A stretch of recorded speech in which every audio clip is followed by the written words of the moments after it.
Hi, Daniel. Hey, Megan, how are you? It's been a I, while. I'm doing good. How are you? Excellent. It's so nice to see you. Nice to see you too. Very good.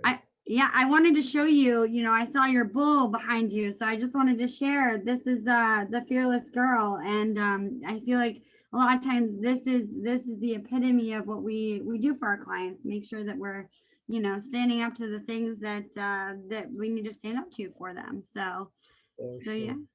Very well put. um So, how have your client meetings been going? They've been going great.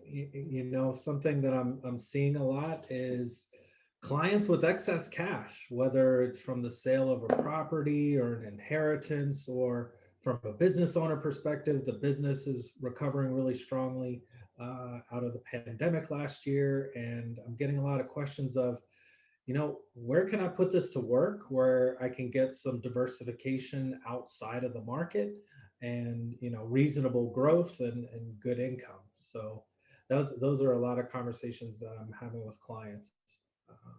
And frankly, they're good problems to have. They are definitely good problems to have, and I that makes a lot of sense that you're hearing that. So, I think there's when I hear that, my brain spins with lots of options. So, I think what would be really beneficial is to just talk through what some of those options look like, how and why that's diversified from a stock market investment, like a stock, a bond, a mutual fund, and other things like publicly traded real estate investment trusts, things along those lines, to really speak to that level of diversification and then break it down a little. So that's a big topic. So I'm thinking, if it's all right with you, Daniel, we can talk about this for a few weeks here and just do what for lack of better terms, a series on this idea of this topic that clients are bringing up. Does that sound like a good plan to you? Yeah, that'll work. Okay, wonderful. So, what we'll do then is today, let's talk about the general idea of one of the asset classes that we use here at Clark Financial and how it's built in a way that creates the diversification that we're looking for in client portfolios. And then maybe next week, we can speak about more of the tax implications and proposed tax changes that we're looking at as a thing that we need to mitigate risk for our clients in their in those strategies and in their financial plan. And then maybe the third week we bring up the process and the details around how we implement a few of those strategies so that we can just talk through that and clients can understand a little bit more about what that may look like, and if it's of interest to them, they know that we're here to help them with it. Does that sound like something that makes sense? That sounds good. Okay, perfect. um so so as far as diversification goes, obviously, just to start from the top down, just to make sure we're all encompassing here, a lot of wealth management firms talk about diversification and they speak about a stock bond mix, right? Your stocks are your risky asset, your bonds used to be your safe asset. And somewhere along the line in the history of investing, mutual funds were created, and they were supposed to manage that what we call risk tolerance, right, for the client. So a lot of times in the 401k plans, and we'll just pick on Vanguard or whatnot, you could have mutual funds and that would manage your stock bond diversification for you. And then the newest version of the mutual fund has come about, and that's actually the exchange traded fund, right? A lot of times referenced ETF. And those are really just like the most updated version of a mutual fund, I'd like to say. And they have a little less in fees than a mutual fund, and some other different details that are important, like they trade intraday, whatnot. Right, Daniel? Am I missing anything? The there are some good tax implications for ETFs relative to mutual funds as well. Perfect. Yes. Thank you for adding that. So, uh, in that, we believe in diversification at a completely different level. And you know this, you speak about this till you're, blue in the face, day in and day out with clients. But here at Clark Financial, we believe in what we call asset class diversification. So it's important to have your assets that are correlated to the stock market, because as we've seen, the market does go up over time, and can be a great way to grow your wealth. It gives you liquidity if you need, to get $10,000 at any given point for a new car, whatever, it's there. You can, get out of it. It's liquid for you. But in the same breath, if 2008 were to occur again tomorrow, clients would lose 38.5% in 1 year, over 50% from the top in 2008 to the bottom in 2009. And so when those corrections occur, we want to make sure that, just like the fearless girl, right? We want to make sure that our clients are positioned in a way where all of a sudden they don't have to change their complete retirement plan because we've experienced a 30 to 50% loss in our across our entire portfolio. So when we talk about diversification, we want to take that diversification a step further. So rather than just stocks, bonds, and mutual funds, we typically talk about 3 buckets that we use with our clients. One being a traded stock, attributable to market volatility, good and bad. The second being more of a private investment space or alternative asset class, however you want to deem that term. And then the third being the use of principally protected assets, things that are in a place where if the market does go down, they won't lose. So in each bucket, right, in each asset class, there are pros and cons. And so today, what I think makes the most sense, if it's all right with you, Daniel, is to really dive into that middle asset class, that middle bucket, where we talk about private investments, non-traded investments, or alternatives, however we want to term those. Does that sound like a good plan? Sounds like a plan. Okay, perfect. So, Daniel, tell me a little bit about that asset class. Can you kind of dive in? And today I want to keep it high level, right? We'll go into the details a little bit more, but can you dive in for us to what that conversation looks like that you're typically having with a client, explaining that specific asset class? So regarding private investments, they tend to have a lower correlation to the overall market. Now, a lot of times how these deals are structured is a management team will raise money for a certain objective. So let's say they're buying land and developing land. So they go out and raise money for that objective.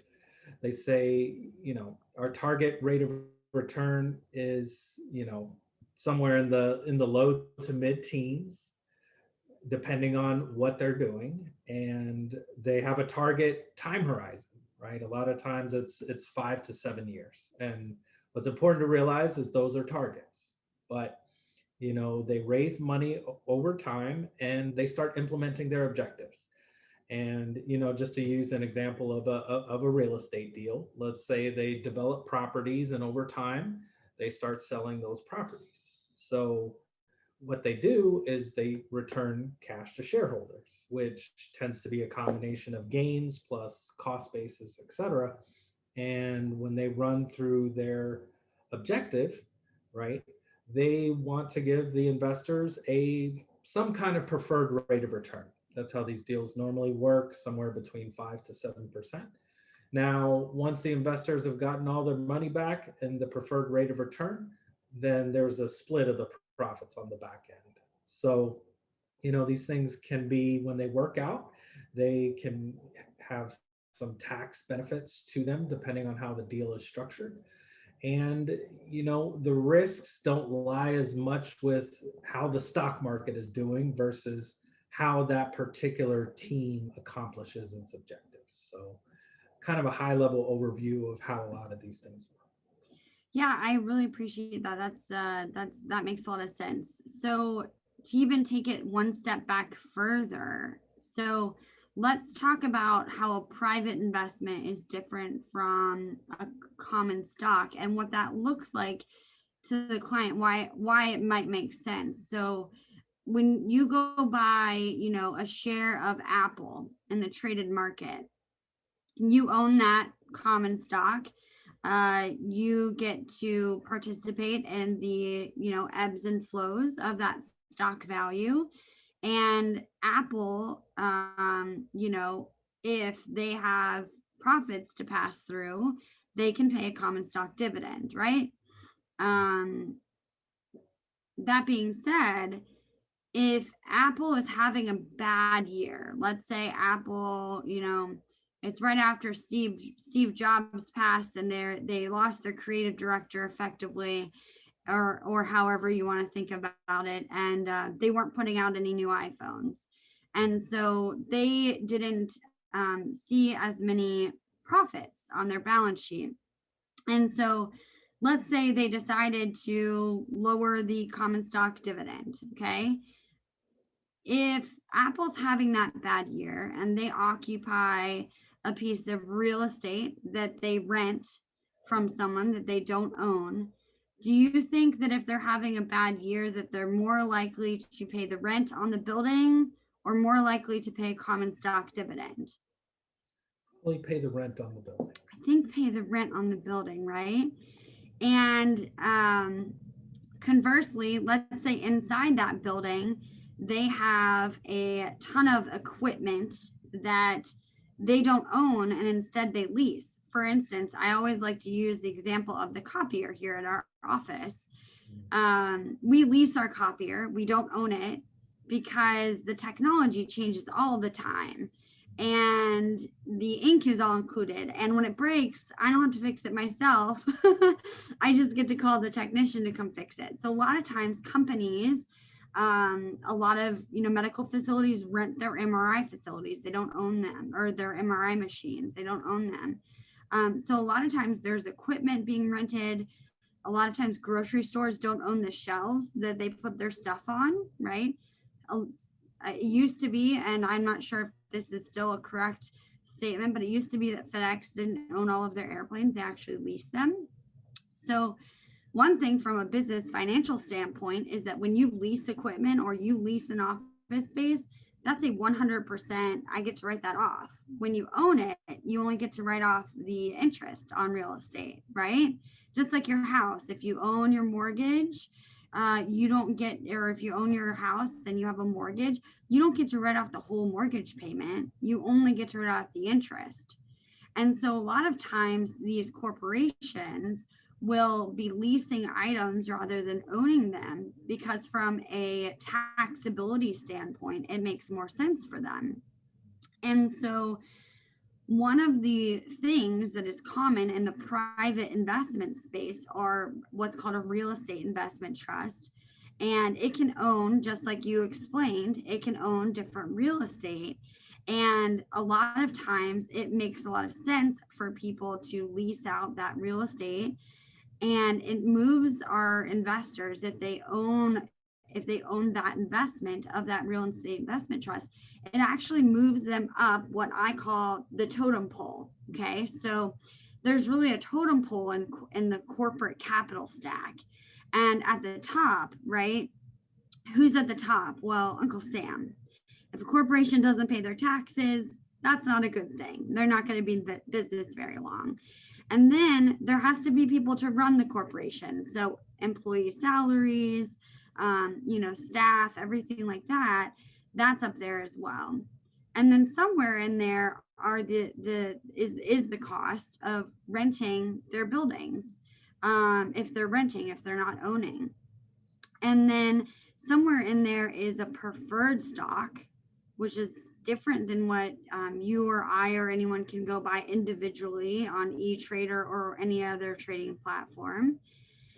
And then there are bondholders, and then there's common stockholders, right? So common stockholders, if you're looking at the corporate capital stack, really are at the bottom of the totem pole.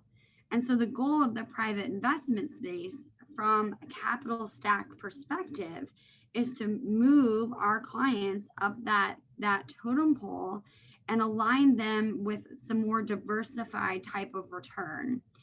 It's an investment. It still has risk, just like you said. As long as it works out, then it can work out well. But sometimes they don't work out, just like some common stocks don't work out. That being said, the idea of working your way up the capital stack is to think about mitigating risk in a different way. So when you think about a stock, right, there are some risk factors that we're always explaining to clients that are just out of our control. Headline risk. So if something comes out in the news and, there's a missile being tested, I'll just use an old headline that we used to talk about. There's a missile being tested, and that scares the investors in the stock market down, and now you've lost value in your common stock. That doesn't actually mean the value of the common stock of the company has really gone down. It doesn't mean that they have less earnings per se, but that's headline risk, and that's something that's really hard to mitigate in a traded stock portfolio.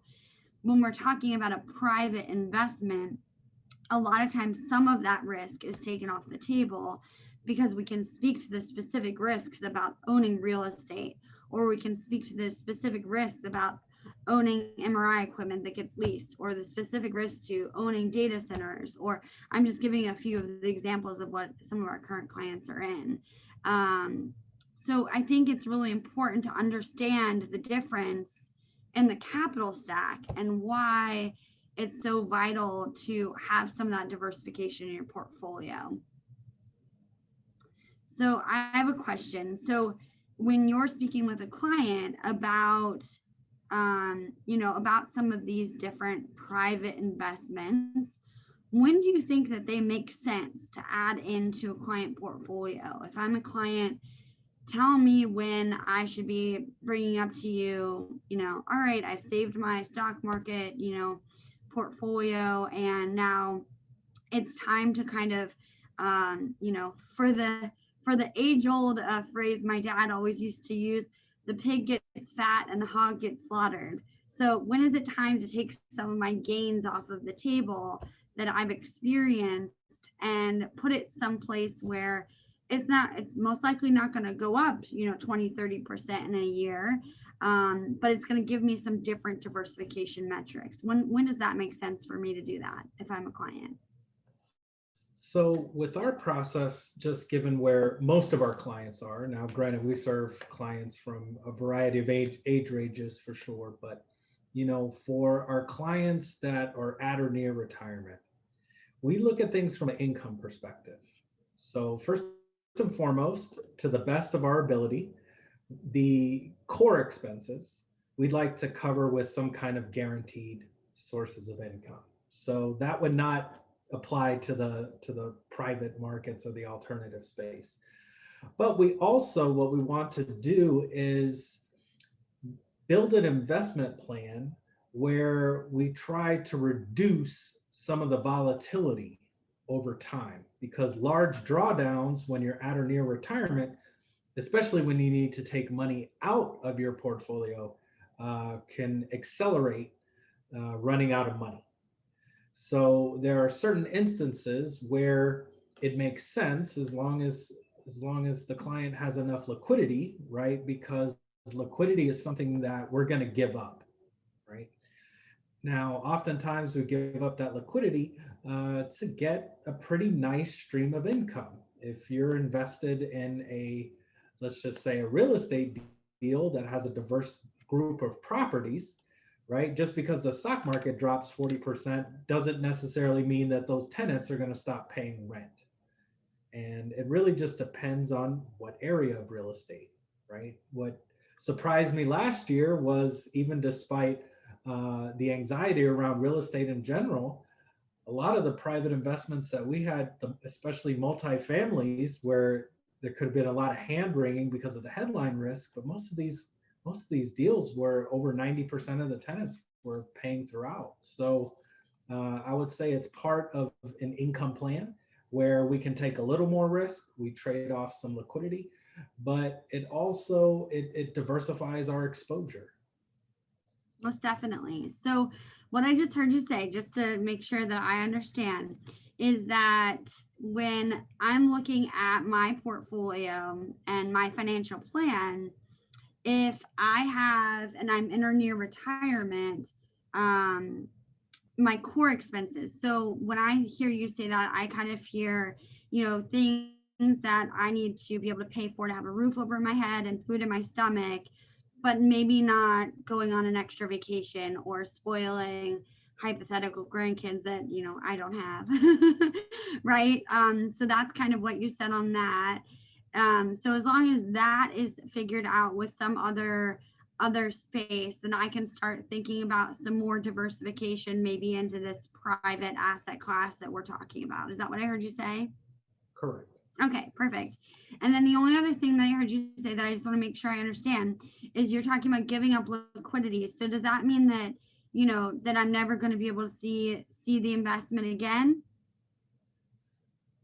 And just say yes or no. And I drew a picture, actually. I was going to go over it. Well, it depends on the timeline. So Right. we have to be prepared for the fact that if we participate in one of these deals, that it's not a certain period like a CD at the bank, or if I'm borrowing Perfect. money from the government. But the objective of these funds is ultimately for everyone to make money. Right. Exactly. Yeah. So I think it's important to understand, in each asset class, and this is something that my dad drilled into me growing up in the business, is that no one investment has all three attributes that satisfies it 100%. Okay, so if we can just talk, I'm going to show you my triangle. So I drew my triangle, and the writing might be backwards. It says liquidity up top, it says principal protection over here, and it says rate of return here. And so on each attribute of the triangle, there's three attributes, right? On each attribute of the triangle is a very important piece of an investment: liquidity, rate of return, principal protection. And you can just talk about your normal investments. If I have money at the bank, it's principally protected and it's liquid, but am I going to make any money? Rate of return? No, right? I'm not making money, so I'm giving up rate of return for my money that's sitting in my emergency fund at the bank. But that's okay because I know that. And when the money's in the stock market, is it liquid? Yes. Am I hopefully going to get some rate of return? Absolutely. But is it principally protected? No, in no way, shape, or form, right? So this private investment space, what it does is that we give up some of that liquidity to hopefully, have a little bit more principal protection and still get some rate of return. But you never can have 100% of all three. And if anyone ever tells you there's an investment that has that, run the other way. It just doesn't exist, right? So this asset class is really important to understand, that while we give up some liquidity, we get some other items that maybe we can't achieve anywhere else. Is that what I heard you say? Yeah. Put it better than I did. I wanted to make sure I understood. So that's perfect. So I think, so it's really important to understand that that as a client with Clark Financial, that we're constantly looking at mitigating future risk as best as we can. And one of the things that is really important, especially as you get closer to the distribution phase, like you're talking about, taking money out of your portfolio, you know, if the market's going up and down and you have to take money from your portfolio, you can actually spend it faster. That's what I heard you say. So that same idea that we learn throughout all of our wealth accumulation years, which is called dollar cost averaging, or the idea that, you know, when you're making a contribution in your 401k, no matter what the market's doing, you're actually growing your money faster. That's called dollar cost averaging. But that same idea, if we reverse it and we're taking the money out to spend it, and the money's going like this, we can be unfortunately in a spot where we're spending it faster. So I think that's really important to understand why we use asset class diversification, is to make sure, instead of going like this with the portfolio, maybe it's just like this, right? To kind of reduce the total volatility, is what I heard you say. Is that what pretty much the gist of it? That's right. Perfect. So I don't want to keep talking too long here. I think we should talk next week about some more in-depth situations around the capital gains tax, and the taxability of these investments, how we can use this specific asset class to maybe, you know, receive $100 in income, but not have to pay $100 of ordinary income tax in the year that we receive it, which goes into looking at your provisional income calculation, which is this crazy calculation that dictates how much your Medicare premium is going to be, and also how much of your Social Security benefit gets taxed. So really, really important to understand that, and to make sure that I'm able as a client to keep the most money in your pocket and less in taxes, right? That's the name of the game. So while following all of the rules, obviously. So I love this topic. Thank you so much for sharing. And I look forward to next week talking a little bit more about the tax implications, proposed tax changes, and how we can mitigate some of that tax risk. Because I have a question, Daniel. Do you know what tax brackets are going to be when you stop working? My crystal ball is broken, so Yeah, I wish, right? I wish I could tell you what they're going to be next year. I wish I could tell you what they're going to be in 10 years. I definitely don't know what they're going to be in 30 years, right? So we need to make sure that $60,000, $100,000 of income that our clients need in their income plan is all money that they get to spend and they get to keep, not 50 of it going to Uncle Sam if that's what tax brackets are at. So really important stuff. So thank you so much for sharing. I really appreciate your time today, and I hope you have a great rest of the day. excellent. Thank you so much. It's great to see you, and look forward to catching up next week. Okay, good to see you too. Thanks.